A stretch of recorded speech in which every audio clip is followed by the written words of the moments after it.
Welcome back to TV Toastmasters. I'm your host, Erik Bergman, and tonight we're going to learn about a little city that has some big plans for the future. I'm talking about Tigard, Oregon. It wants to set a goal of being the most walkable city in the Pacific Northwest. And to tell us about this and other initiatives that citizens can get involved in, my guest tonight is Kent Wyatt. He's Interim Communications Manager for the city of Tigard. Kent, welcome to TV Toastmasters. Yes, thanks for having me tonight. I appreciate you pronounced Tigard right. We get a lot of Tigard and other pronunciations, so I feel like we're already off to a good start that you can pronounce it the city of Tigard. Yes, yes. Well, I was born and raised in 97219 zip code, and from that zip code I could see Tigard when I was growing up in Southwest Portland, so I'm familiar with it, and I'm familiar with a lot of the new physical trails and signage and activities that you have going on to reach that goal of walkable. Because now, what is it that Tigard really would like to be known for versus maybe what people tend to think of it as? Sure. It's a bold vision, of course, to be the most walkable city in the Northwest, but one that's not going to happen overnight, and one that is 20, 30-year process. But we embarked on this about 5 years ago. In trying to build a more walkable infrastructure, and along with that, there's also goals of connecting more with the community. So it's not just about walkability. A lot of it is building that community piece in. So even today, we continue to work hard on that and kind of look back on where we came from and now where we want to head.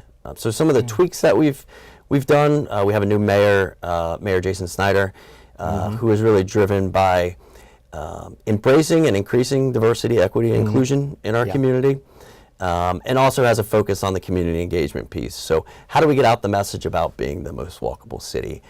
How do we become a more diverse workforce? How do we encourage those type of initiatives throughout the city?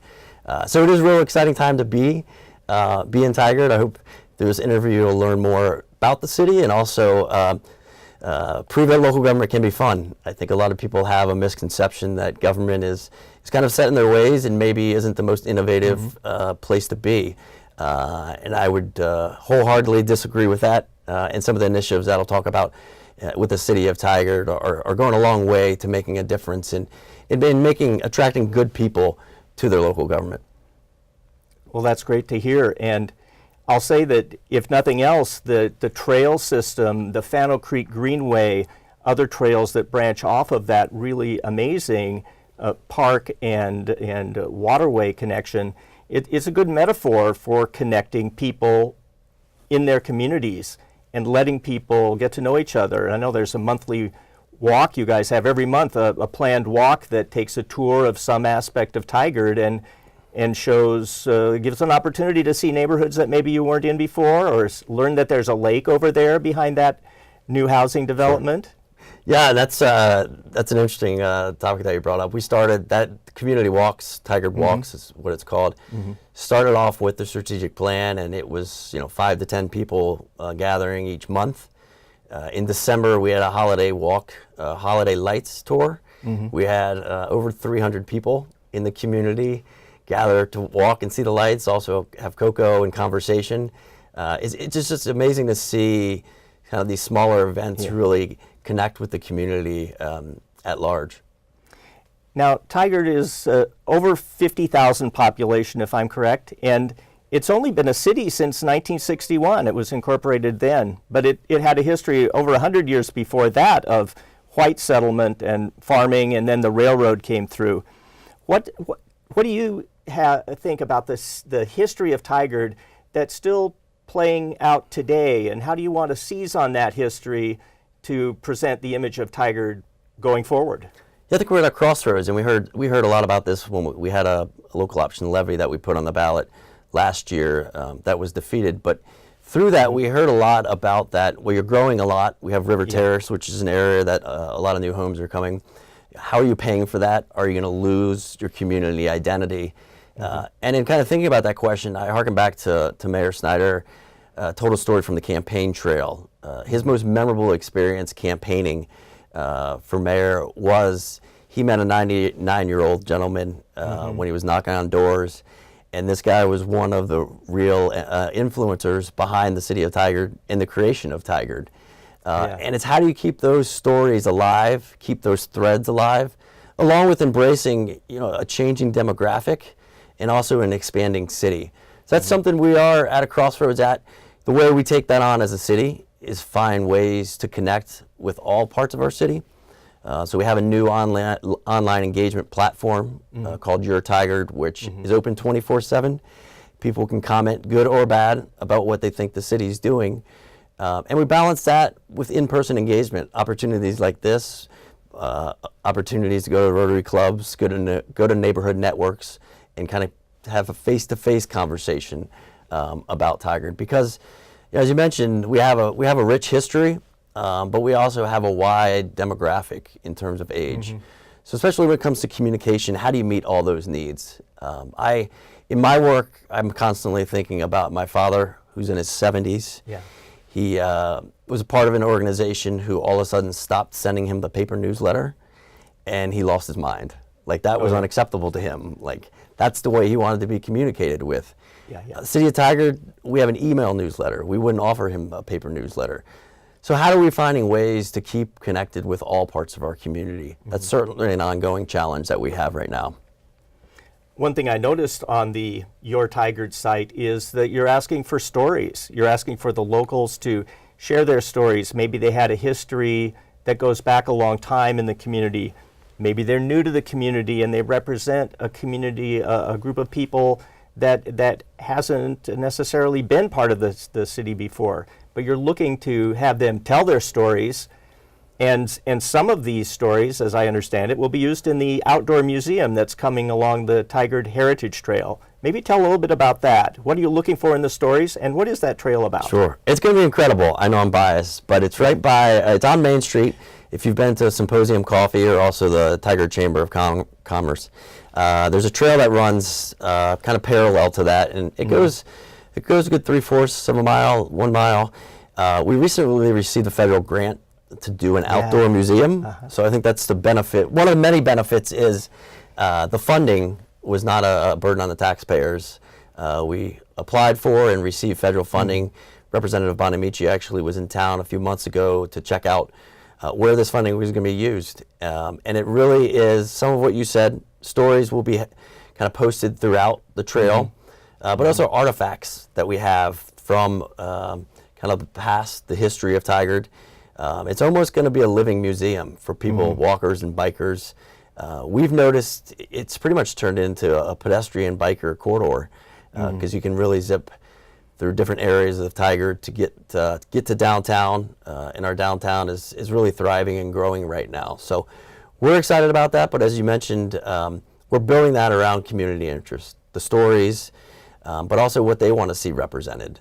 The Tigard Rotary Club has been very helpful in providing some funding and some direction in how we can make that most inviting for all parts of the community.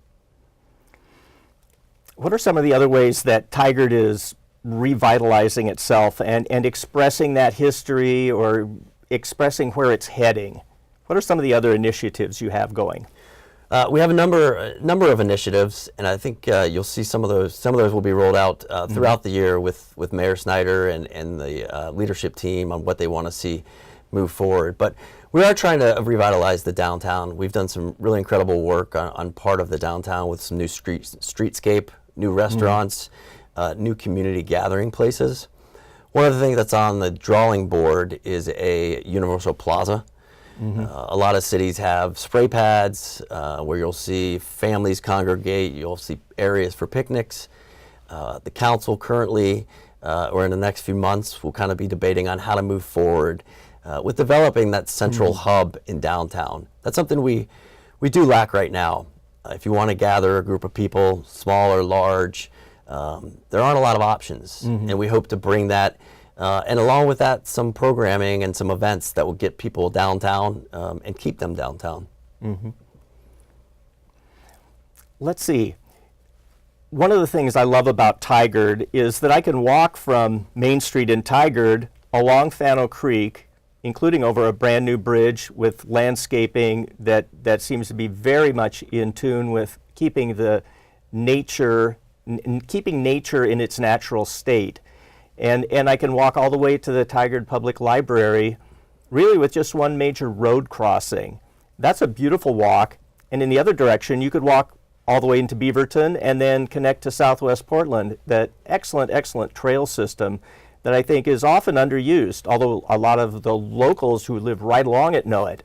But I would just say to everyone out there who hasn't yet walked on the Fano Creek Greenway, try it out. You can go miles and miles at a time, or just walk the dog around the block, and it's a great way to go. And it's a great way to connect that downtown with the more spread out parts of the community and the neighboring cities. It is. We recently completed a segment along with the help with Clean Water Services in re-meandering actually the Fano Creek Trail. Right. Which helps the folks who use the trail, but also helps the habitat that you see there. That was a year-long process, and people are just finally seeing there's a new bridge down there. Right, yes. There's a new trail that will get you to some of the mixed use that we have downtown.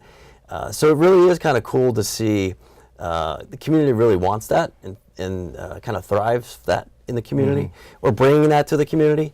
So I think we'll continue to see that grow, and we have some plans to kind of build off what we're at on the trail and make that really throughout the city. So like you said, you can walk, bike, stroll, really from one end to the city to the next.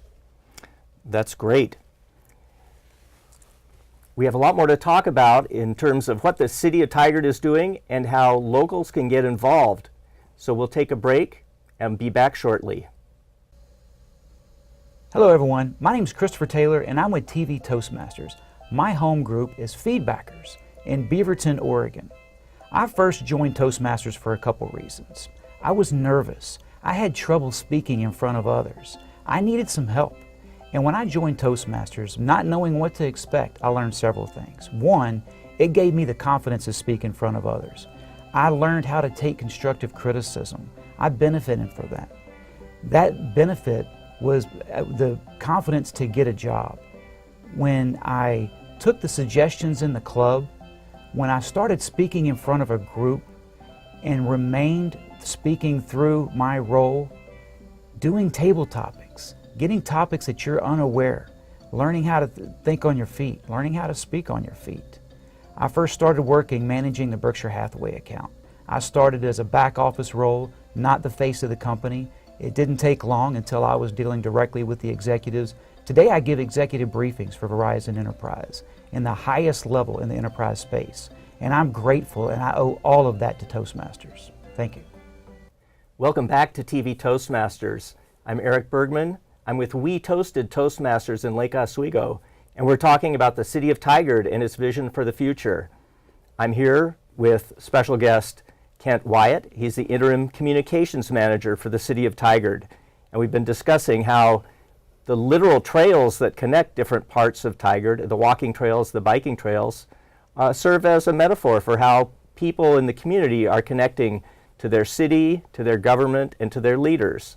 So, Kent, let's talk more about what Tigard is looking forward to. And I believe that transportation and changes in transportation is one of the big things with the eventual MAX trains coming through Tigard and on to Tualatin. Not yet totally figured out how to do it, but that's a big project that could have a big effect on how people get around. Yeah. We need to get you on our staff the way you weaved in that connection piece to our vision and connecting all parts. Well, that was flawless. What could I say? I was a writer for years. That was great. And in all seriousness, that is where we're trying to go with it. It is not just trails, it's connecting all parts of the community. So we do have a lot of important projects going on. The Southwest Corridor is probably one that the audience, if they haven't heard about, will. We're working with TriMet, Portland, all the regional players on bringing out the light rail from the Portland area to Tigard, and then eventually, most likely, will end near the Bridgeport area in Tualatin. So public engagement will be a key component on deciding where that heads to, how that's used, what comes up around it. One of the issues surrounding that, or one of the things that people bring up often, and rightfully so, is the affordable housing issue.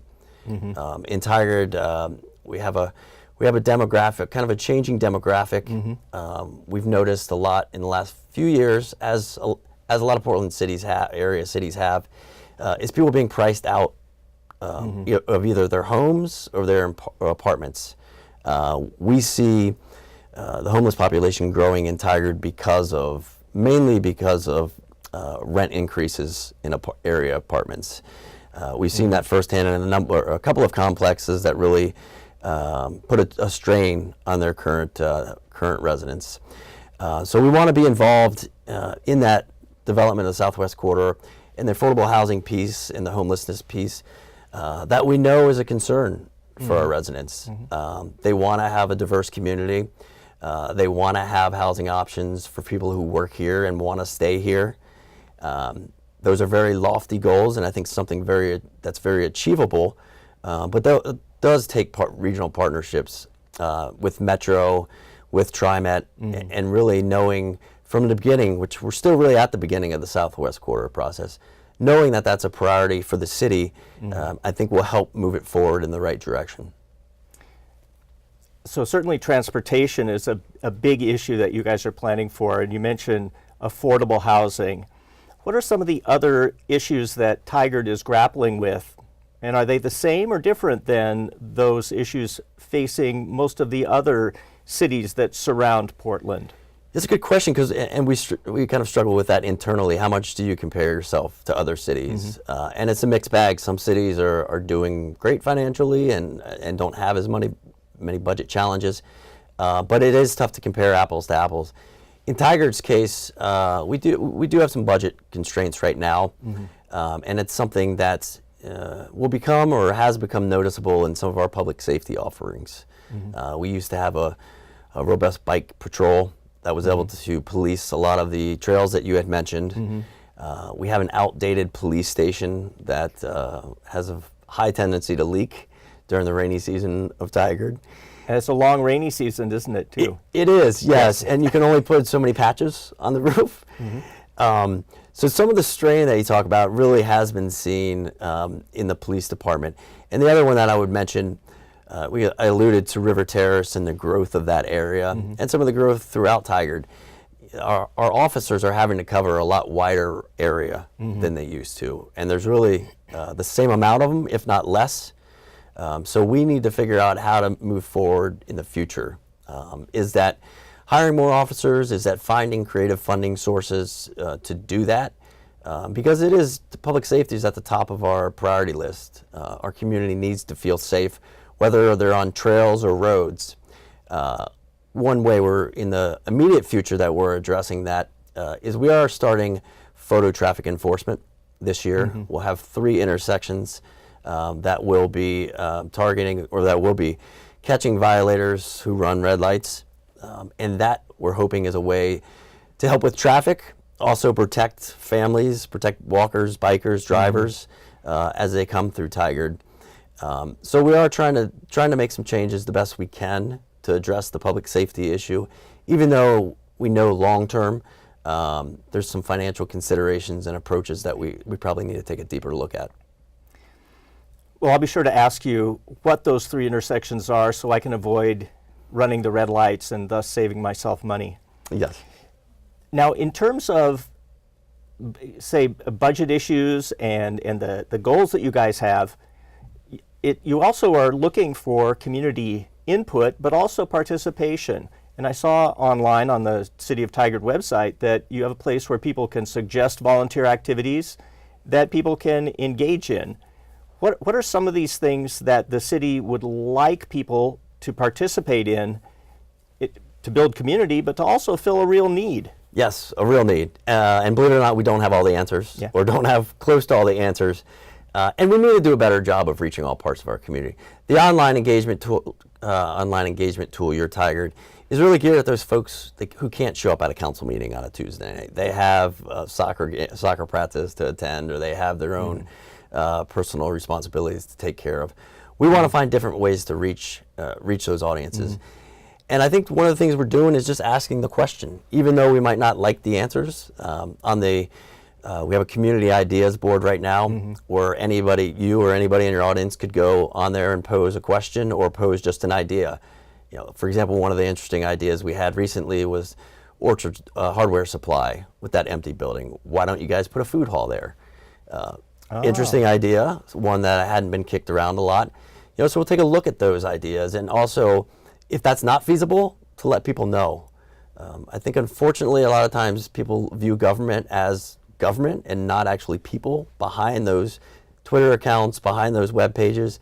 And believe it or not, we are here to address those questions and take input from the community. And we need to do a better job, and we will do a better job through online tools, but also it's hard to replace individual one-on-one contact. So our city council has quarterly outreach. They'll go to Summerfield. They've been to the Tigard High School football games for a tailgate, just to go where the people are. People aren't banging down the door necessarily to come to City Hall. We need to go to where they are to get the information that we'd like to get. Now, in terms of volunteering to help out, how do you suggest that people take a first step? What's the first step they should do? So it's kind of exciting. We are launching this year, it's called the Municipal Volunteer Program, MVP program in Tigard. We're going to host or kind of coordinate a number of volunteer opportunities throughout the community. One of our focuses is on making sure that we just don't hone in on one part of the community. We'll have volunteer opportunities throughout the community, and whether that's volunteers or the project will be in different parts of the community, but we really want to incorporate all of our communities in Tigard. So you'll see throughout 2019, you'll see a number of volunteer opportunities where, and they're really one-offs. Maybe it's helping maintain a trail. Maybe it's helping with some of our code compliance. One of my interests is I would love to see folks who are good writers, good at photography, contribute to our monthly newsletter, to contribute to our website. Photos, videos are such an effective way to communicate, and we have some incredible talent in the city. So we're hoping to tap into some of that throughout 2019 and hopefully continue to grow that program. We have just a little more time. What is there that we haven't yet said, or you haven't yet been able to tell us about the City of Tigard, its goals, and how citizens can get involved? I think the key part is that you can get involved, and that doesn't necessarily have to be volunteering for a board or committee. Some of the most effective ways that I've seen voices raised, one I would point to, there's a nonprofit called Just Compassion in Tigard that really was a small group of folks who realized we needed to have a place for homeless individuals to go during the day.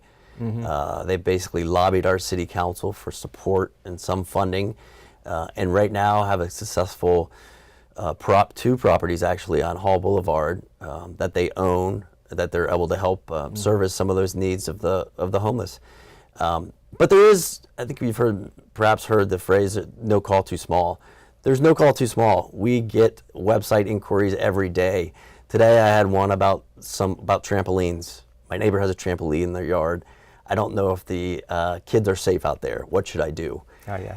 It may or may not be in our purview, but it does help to know, and it doesn't hurt to ask. So we have a lot of ways to connect with us. Social media, Twitter, Facebook, Instagram.